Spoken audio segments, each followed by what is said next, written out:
Hi hello నమస్తే welcome to NSN speed news. విదేశాల్లో యోగా చేసే వారి సంఖ్య క్రమంగా పెరుగుతోందని పీఎం మోడీ అన్నారు. యోగా డే సందర్భంగా ఆయన శ్రీనగర్లో నిర్వహించిన కార్యక్రమంలో పాల్గొని మాట్లాడారు. 10 ఏళ్లుగా ప్రపంచవ్యాప్తంగా యోగా దినోత్సవం జరుపుకున్నట్లు తెలిపారు. దీన్ని నేర్పేందుకు వందల సంఖ్యలో సంస్థలు వెలిశాయని, ఓ మహిళకు పద్మశ్రీ పురస్కారం కూడా దక్కిందని గుర్తు చేశారు.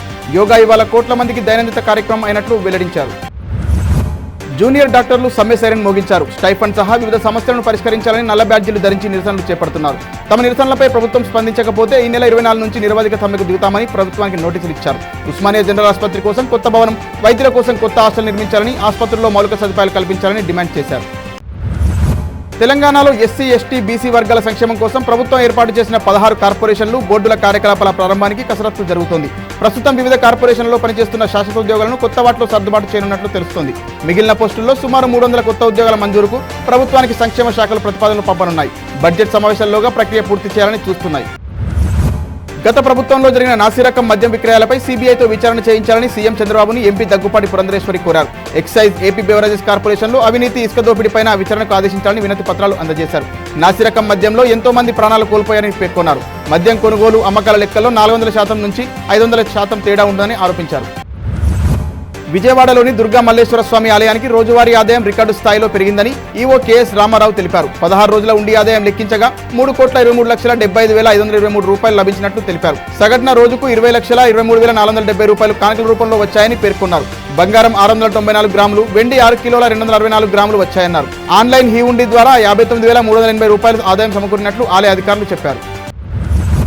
2024-25 విద్యా సంవత్సరంలో రాష్ట్రంలోని ప్రభుత్వ పాఠశాలల్లో చేరికలు తగ్గినట్లు ఉన్నత విద్యాశాఖ వెల్లడించింది.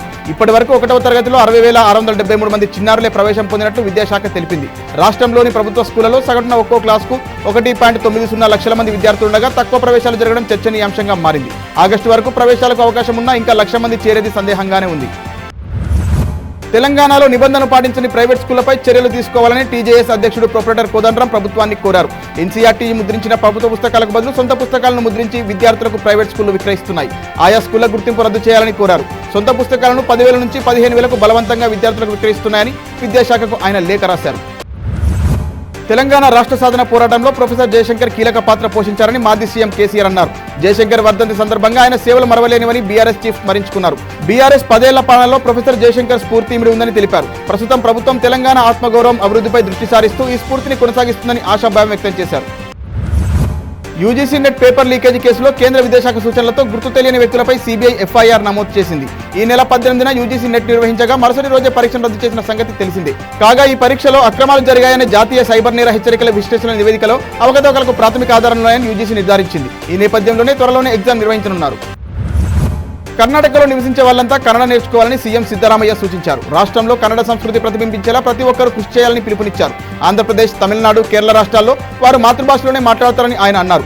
విధాన సౌధలో నాదాదేవి భువనేశ్వరి మాత కంచు విగ్రహ నిర్మాణానికి భూమి పూజ సందర్భంగా ఆయన ఈ వ్యాఖ్యలు చేశారు. టీ20 వరల్డ్ కప్ సూపర్ 8లో ఆఫ్ఘనిస్తాన్తో జరిగిన మ్యాచ్లో భారత్ 47 పరుగుల తేడాతో విజయం సాధించింది. ముద్దుగా బ్యాటింగ్ చేసిన టీమిండియా 20 ఓవర్లలో 8 వికెట్ల నష్టానికి 181 పరుగులు చేసింది. ఛేదన్లో ఆఫ్ఘన్ 134 పరుగులకే ఆలౌట్ అయింది. భారత బౌలర్లలో బుమ్రా, హర్షదీప్లు తలో 3 వికెట్లు తీశారు. గ్రామీణ మహిళలను పారిశ్రామికవేత్తలుగా మార్చడమే తమ ప్రభుత్వ ధ్యేయమని మంత్రి సీతక్క తెలిపారు. ప్రభుత్వ పాఠశాలలు, వసతి గృహాలు, గురుకుల విద్యార్థుల దుస్తులు మహిళా సంఘాలే సిద్ధం చేస్తున్నట్లు చెప్పారు. ఆగస్టు 15 నాటికి విద్యార్థులకు 2వ జత స్కూల్ యూనిఫామ్లు పంపిణీ చేస్తామని ఆమె వెల్లడించారు. అటు రాష్ట్రంలో ఏర్పాటు చేయనున్న మహిళా శక్తి క్యాంటీన్లు సైతం స్వయం సహాయక సంఘాలే నిర్వహిస్తాయని మంత్రి అన్నారు.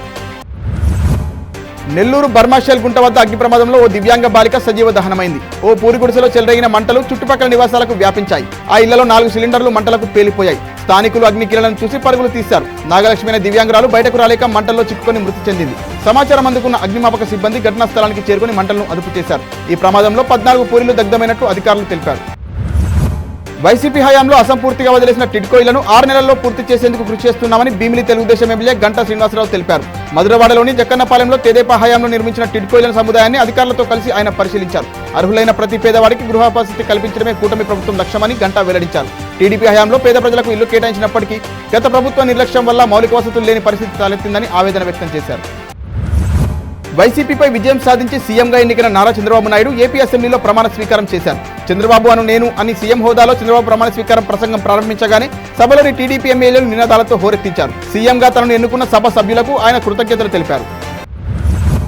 ఏపీ అసెంబ్లీ మాజీ సీఎం వైసీపీ అధినేత జగన్ శాసనసభ్యుడి హోదాలో ప్రమాణ స్వీకారం చేశారు.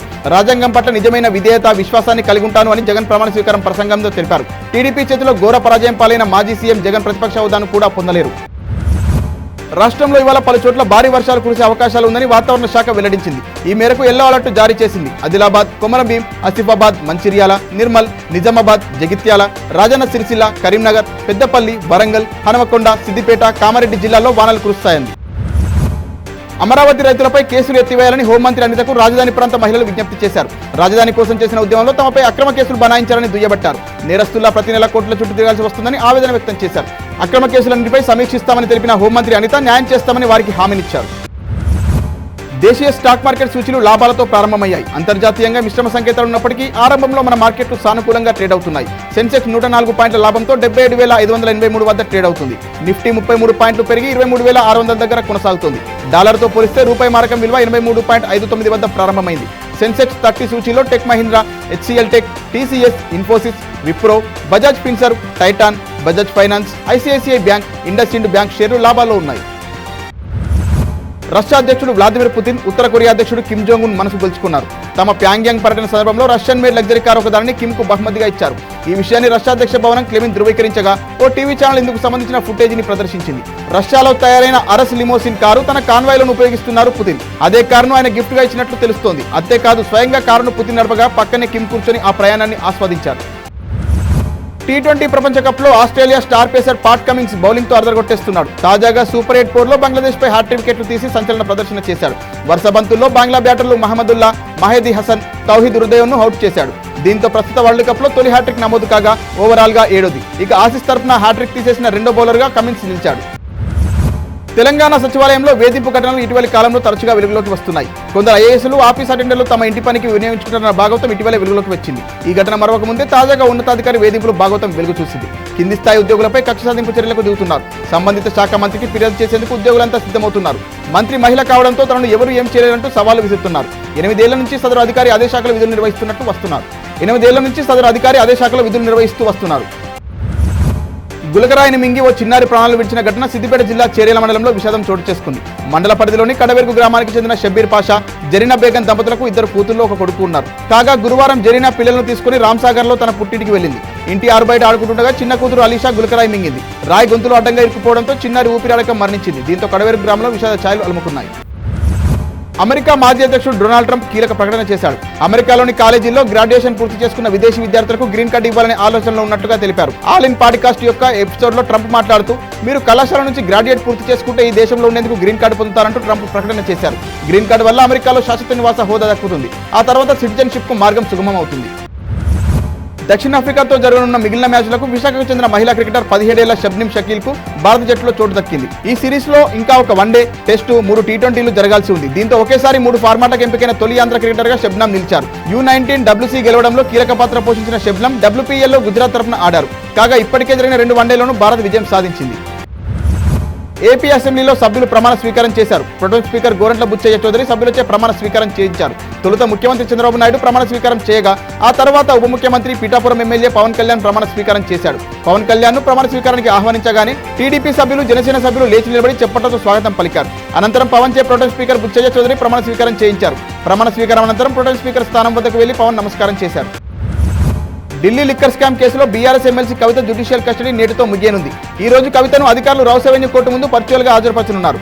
మరోసారి జ్యుడిషియల్ కస్టడీ కొనసాగించాలని దర్యాప్తు సంస్థలు ట్రయల్ కోర్టు ముందు విజ్ఞప్తి చేసే అవకాశం ఉంది. కాగా కవితకు అనుగుణంగా తీర్పు వస్తుందని బీఆర్ఎస్ వర్గాలు ఆశాభావం వ్యక్తం చేస్తున్నాయి.